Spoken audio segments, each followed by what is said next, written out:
오늘 말씀은 로마서 8장 12절부터 25절.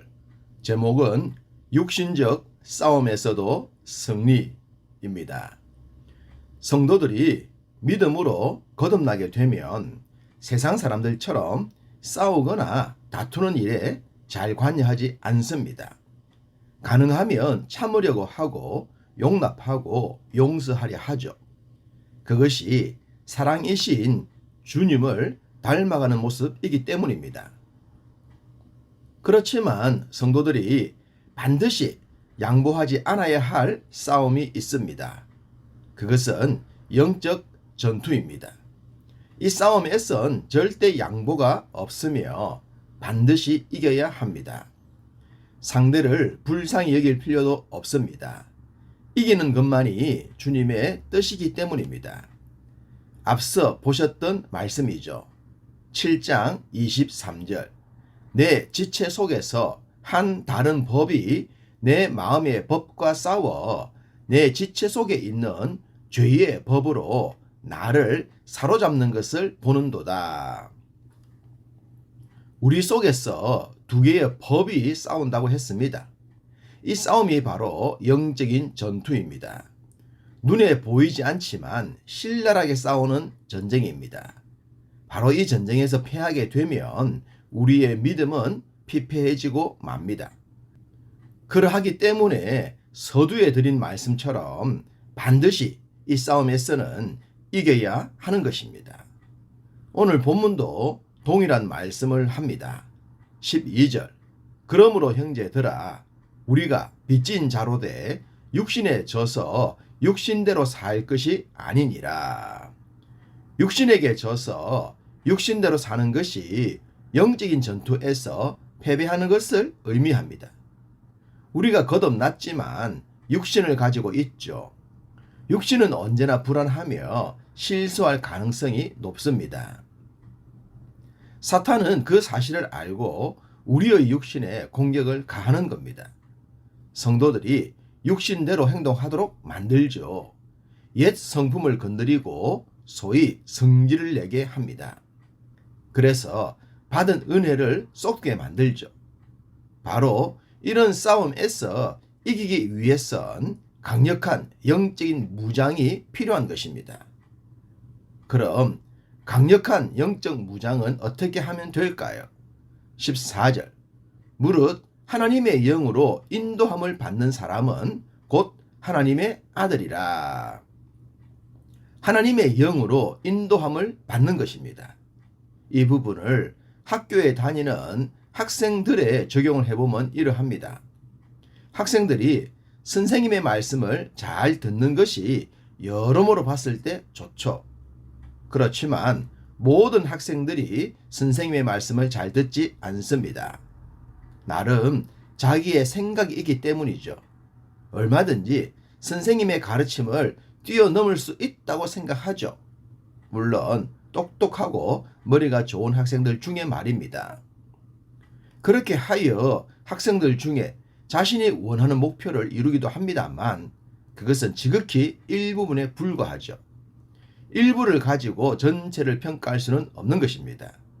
학생들은 선생님의 말씀을 잘 따라야만 합니다. 이 부분을 영적으로 적용을 해봅시다. 사람들은 다 자기 나름의 똑똑함이 있습니다. 그래서 얼마든지 자기 인생을 자기 뜻대로 이룰 수 있다고 생각하죠.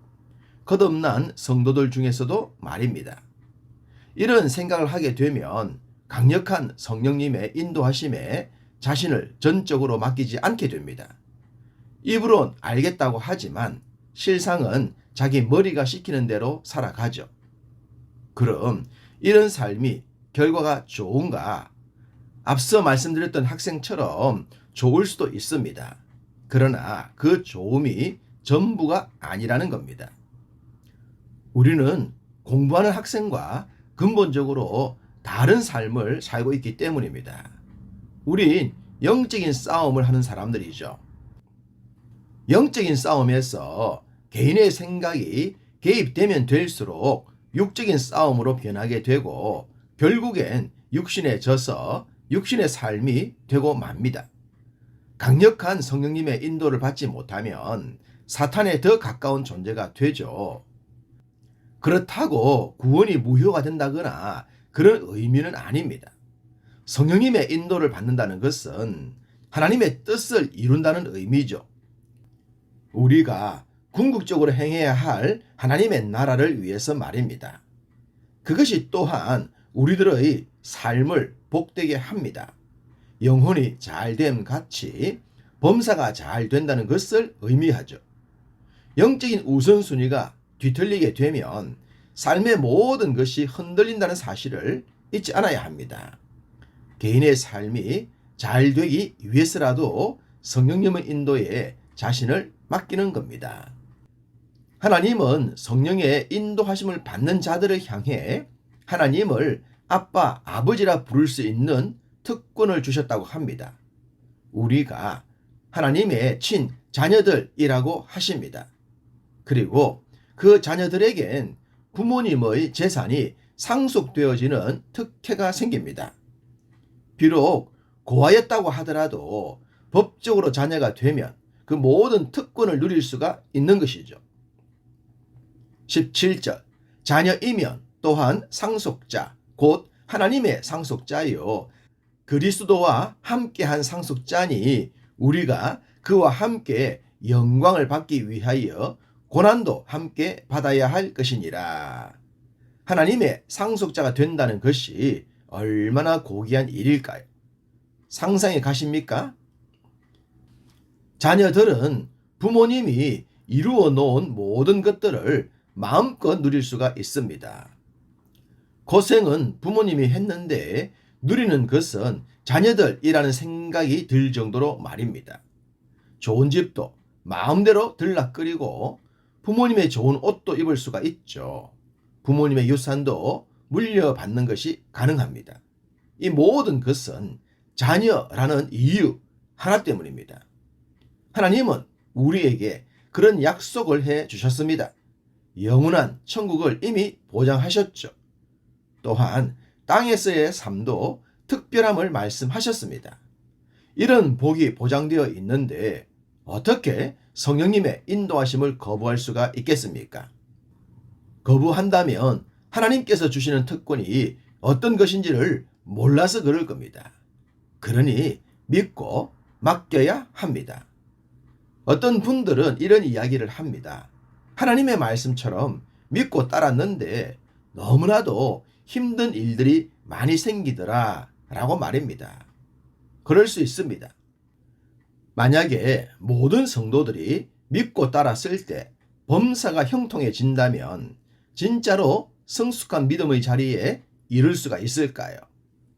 화실 속의 꽃들이 아름답다고 해도 비탈진 계곡 바위 틈에 뿌리를 내리고 화려하진 않지만 소박한 꽃망울 터뜨리는 그런 꽃의 아름다움과 비교될 수가 있겠습니까? 믿고 따랐는데 어려움이 있더라. 이것은 하나의 과정입니다. 불신자들의 삶에도 이런 일들이 다반사이기 때문입니다. 이런 것들 때문에 더 중요한 것을 놓치지 않아야 하는 것입니다. 18절 생각하건대 현재의 고난은 장차 우리에게 나타날 영광과 비교할 수 없느니라. 남자들이 죽을 때까지 군대 이야기를 하는 이유가 뭘까요? 고생의 세월을 이겨내었기 때문입니다. 고생이 심했던 사람일수록 군대 이야기를 더 많이 하는 이유이기도 하죠. 우리가 하나님을 이야기하고 간증하는 이유도 그러합니다. 이겨내었기 때문입니다. 성령님의 도우심으로 승리했기 때문입니다.